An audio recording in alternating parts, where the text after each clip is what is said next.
Aujourd'hui, ce n'est pas Franck, mais son fils Clément qui va vous faire la présentation du nouveau produit que l'on propose sur notre site internet wattsattitude.fr. Donc son nom c'est la Box Maxi, disponible en version 22 kW et 7 kW, donc triphasé ou monophasé, avec câble attaché longueur 6 mètres ou prise type 2 en façade. En fonction, ça sera à vous de décider. Petite particularité et description technique de la borne, elle est équipée de protection électrique, notamment interrupteur différentiel, donc 40 ampères de type B, celui-ci est un triphasé puisque le modèle exposé là est qu'une triphasée.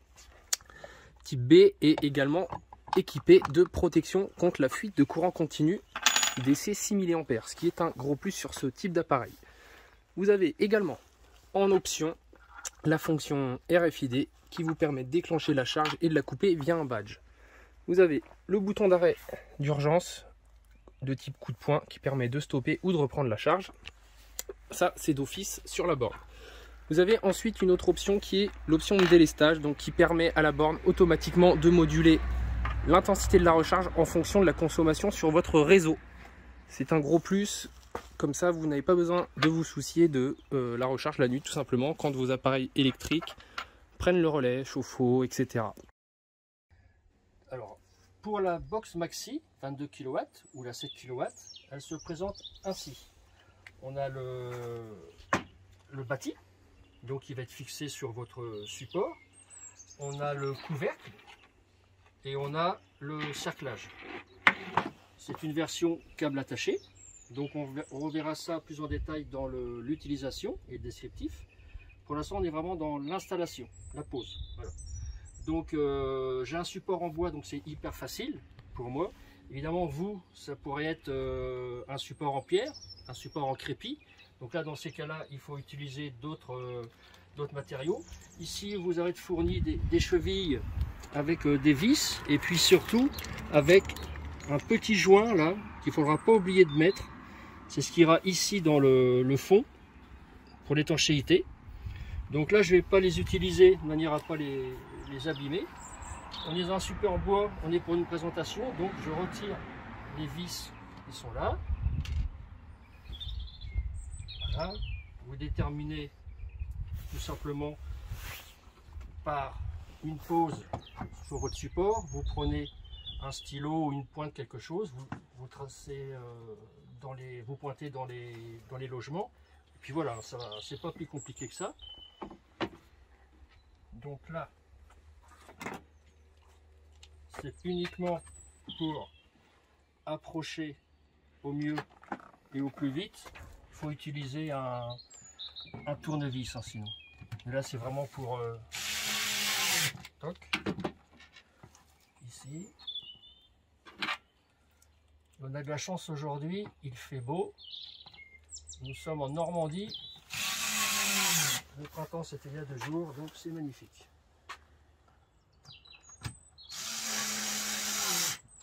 Donc vous voyez, hein, c'est véritablement important quand c'est une utilisation,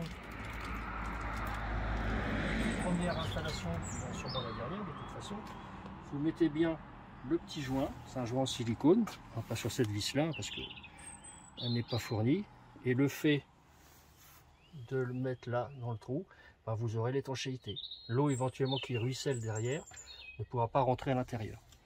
Voilà.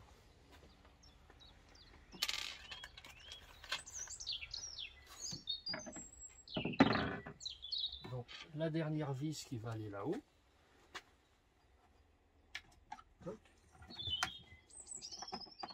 Voilà. C'est rapide.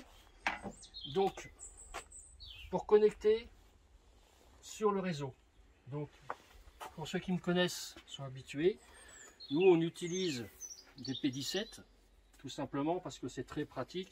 On peut soit brancher une box en triphasé avec du tétrapolaire 32 ampères comme ça, tout aussi bien comme du 32 ampères mono comme ça.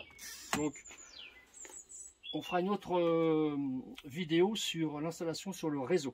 Là, on parle de la connexion de la box. Voilà. Donc forcément, on ne branche pas ça d'abord, on fait ça en dernier. Hop. Je vais retirer ça de manière à ne rien abîmer.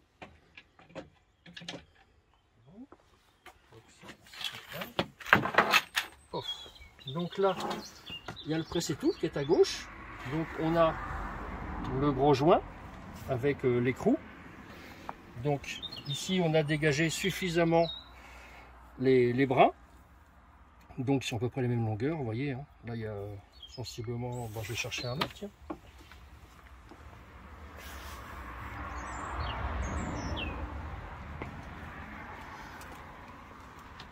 J'ai donc dénudé sur une trentaine de centimètres. Donc là, c'est pour moi le job est facile parce que c'est du souple. Hein. Mais il ne faudra pas oublier que vous serez sûrement en rigide, donc en 10 000 m², puisque c'est une box en 22 kW. Donc ça sera un peu moins facile, mais un professionnel, lui, s'en fiche complètement, ça va tout seul. Donc, comme c'est du souple, j'ai installé des embouts. Elle peut être raccordée en souple, hein, mais le 5G10 en souple, c'est costaud. C'est vraiment très très costaud. Toc.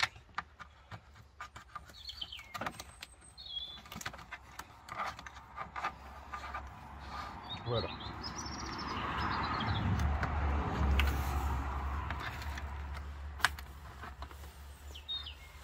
Hop. Bon, ici, on va déjà bloqué avec le collier qui est fourni et les deux vis.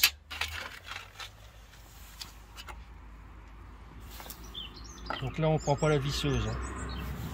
C'est directement.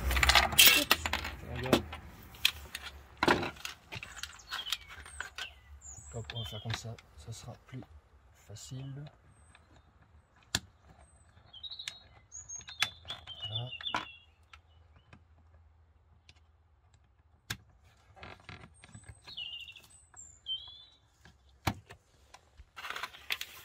On fera son accéléré, hein. Parce que sinon on n'a pas fini.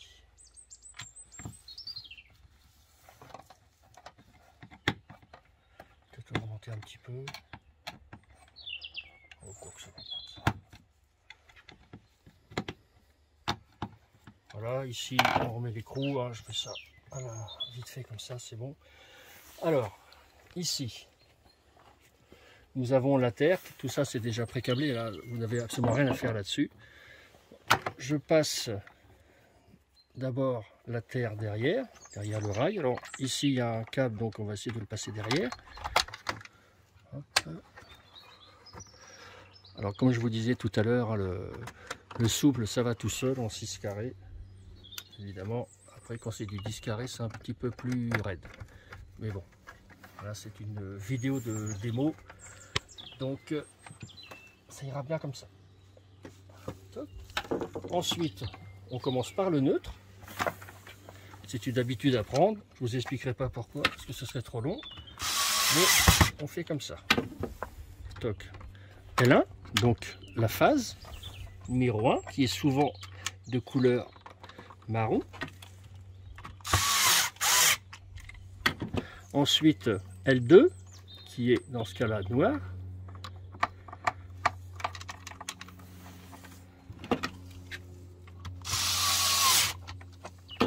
Et pour finir, peut-être la passer derrière, L3 qui est grise. Alors suivant le nombre de brins qu'il y a dans un câble, les couleurs peuvent changer.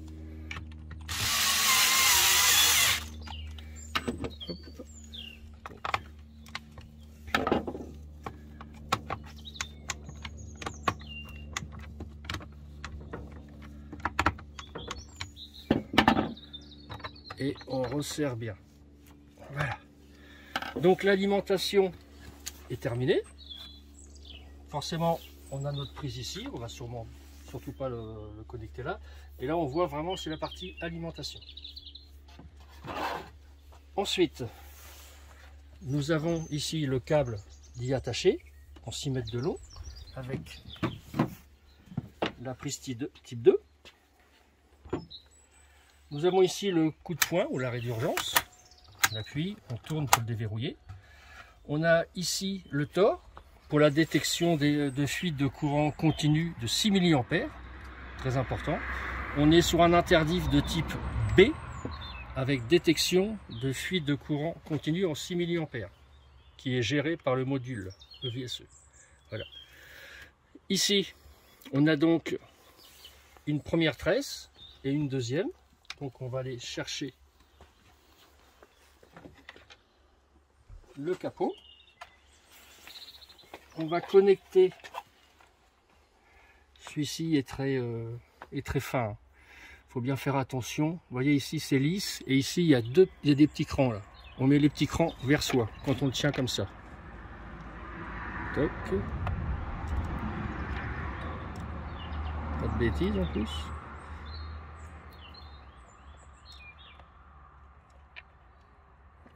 C'est le contraire. Oui, allez, oui, ils sont là, on les voit plus avec le contre-jour. Tu vois les deux petits crans là? Il y a deux tout petits crans de rien du tout là. Voilà, c'est là. À gauche et à droite. Voilà, c'est ça. Là, on les voit mieux là. On met comme ça. Voilà, ça va bien. Donc là, c'est l'écran pour l'alimentation de l'écran LCD. Et là, on est sur les petites LED. Donc là, ici, on voit qu'il y a un petit crochet qui correspond à ce crochet qui est là. Voilà. Toc. Ici, pour refermer, donc il n'y a rien d'autre à faire à l'intérieur. Évidemment, comme c'est un 32 ampères en triphasé, donc 22 kW, ici, on est sur, vous voyez, on est sur la position 32. Voilà, ici, on a 10, je vais retirer ça, 10, 16, 20, 24, 32. Donc si vous voulez qu'elle fournisse les 32 ampères donc maximum, bah, vous le laissez comme ça sur 32. Voilà, ça vous le mettez là. Donc forcément il ne faut pas emprisonner tout ça, donc tu me laisses passer fils. Voilà, ça. Donc, ça se passe bien. Vous le positionnez à peu près bien. Vous levez la trappe, vous regardez si vous êtes bien centré au niveau de l'interdif. Voilà. On est pas mal. On remarque bien que c'est parallèle. Donc il n'y a pas de souci. Je prends la visseuse, mais encore une fois, il ne faut pas visser jusqu'au bout. Donc on approche uniquement pour gagner un petit peu de temps.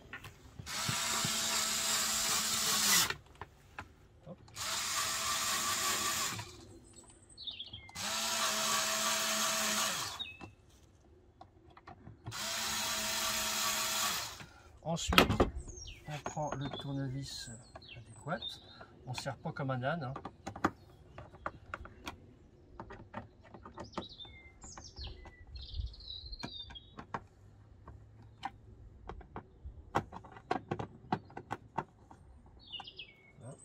Voilà, encore une fois, c'est pour la démonstration. Donc, je ne me répéterai jamais assez, mais il faut vraiment bien contrôler tous les serrages, etc. qu'on a fait tout à l'heure. Hein.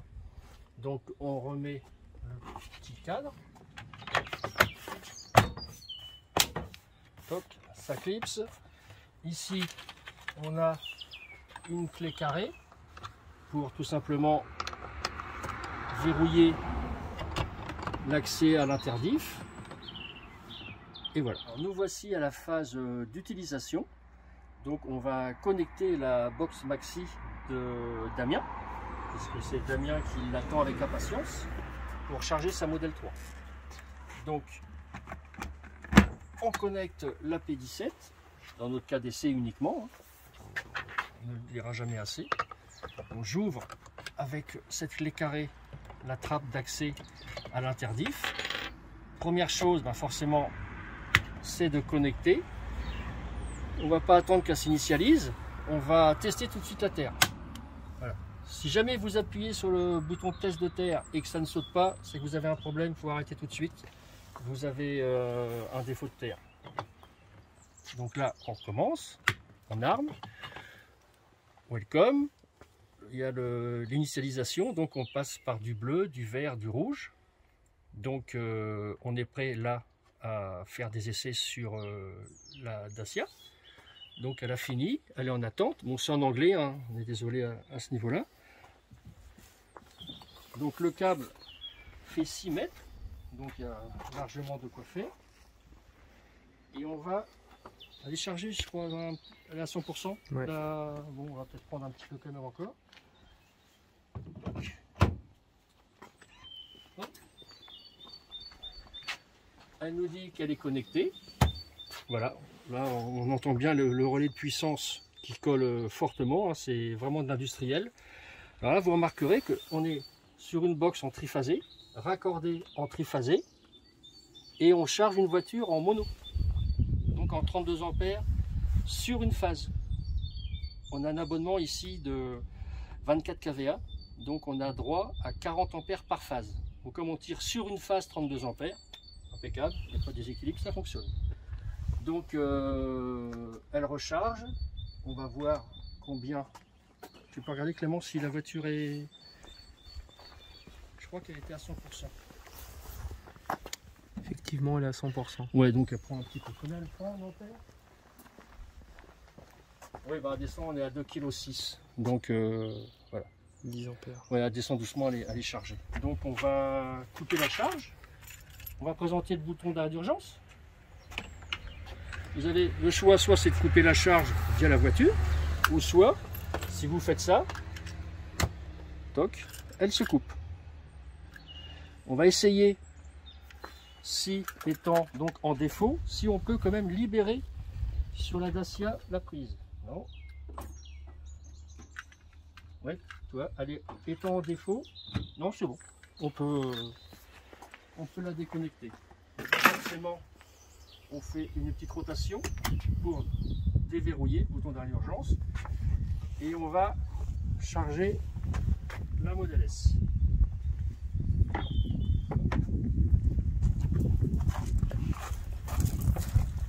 Donc comme Damien va avoir sa Model 3 et que ce n'est pas une prise d'origine Tesla, donc on a ajouté une petite télécommande. On appuie. Marche pas. Ah, ça veille. Voilà. Elle était un petit peu endormie la voiture. Et là, on connecte.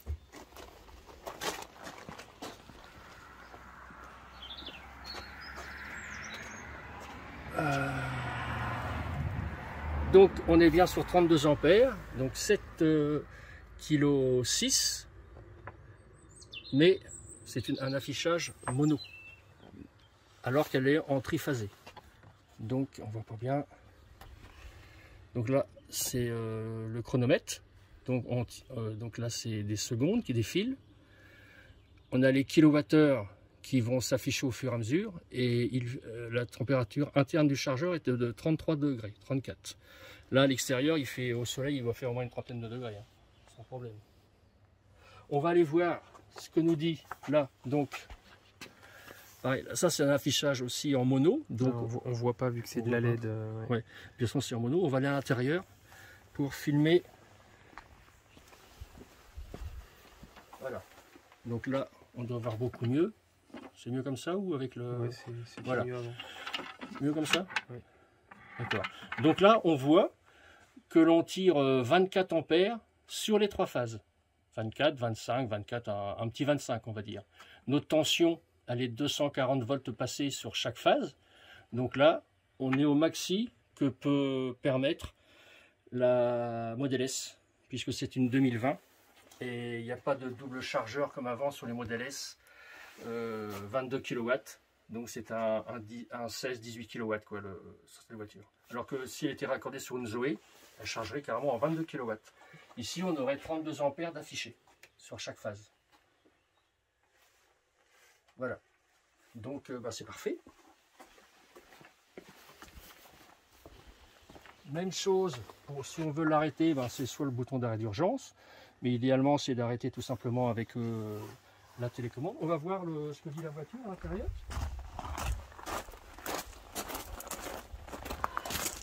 Donc ça confirme bien, bon, les gens qui roulent en Tesla connaissent bien. Là, on a 24 ampères d'indiqué, avec le petit chiffre 3 qui est au-dessus, qui est juste avant, qui veut dire sur les trois phases. On est à 24 ampères sur les trois phases. Donc un petit calcul fait que ça ça fait dans les 16-17 kW. Voilà. Donc elle nous dit, bon ça ce qu'elle nous dit à la limite on s'en fiche, c'est pas un problème de... Alors par contre oui, sur une Model S, comme ça en 24 ampères on gagne 90 km à l'heure.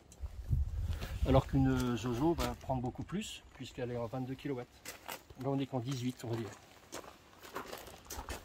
Pour arrêter, alors là, je ne sais pas, non ça va pas marcher avec le bouton. Sachant c'est pour ouvrir c'est tout. Donc là je vais arrêter ici. Voilà, on a entendu le relais de puissance qui s'est arrêté là-bas. Et ici, ça déverrouille. Voilà. Voici pour l'utilisation. Bon, c'est très simple. Maintenant, sur quoi dire, c'est une box qui peut être raccordée en mono, puisque là, vous avez vu le cas de figure.